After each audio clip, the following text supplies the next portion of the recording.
Hi, my name is Bill. Today I'm going to be showing you how to replace your refrigerator's thermistor. The reason why you might replace this thermistor is because your refrigerator is not cooling properly. For this repair, all you'll need is a 1/4-inch nut driver. Warning: before doing any repairs, please disconnect your power source. For this demonstration, I'll be using an Electrolux refrigerator.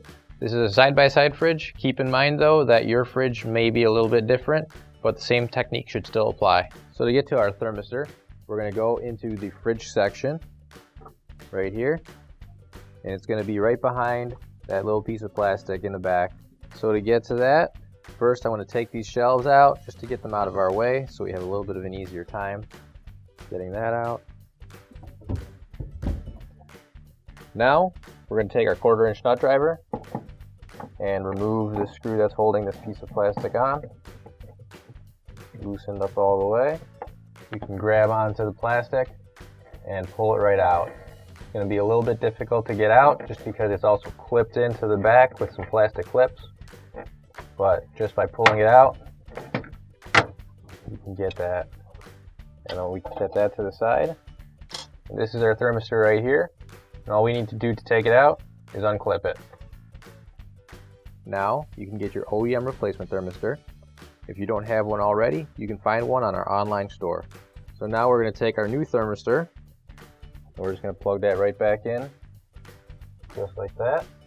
And we're going to take our little plastic case here, and we're just going to slide this in here.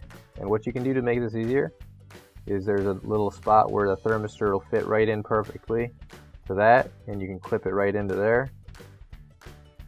And then we can move the wires and hide them right inside the plastic, just like this. We'll slide this piece underneath there. Okay, just like that. And we'll push it back in. Now we'll take our screw.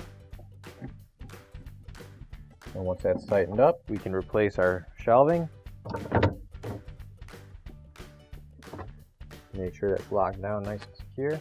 And we'll just close our fridge. And our repair is complete. Finally, don't forget to plug in your appliance. If you need to replace any parts for your appliances, you can find an OEM replacement part on our website, PCApplianceRepair.com. Thanks for watching, and please don't forget to like, comment, and share our video. Also, don't forget to subscribe to our channel. Your support helps us make more videos just like these for you to watch for free.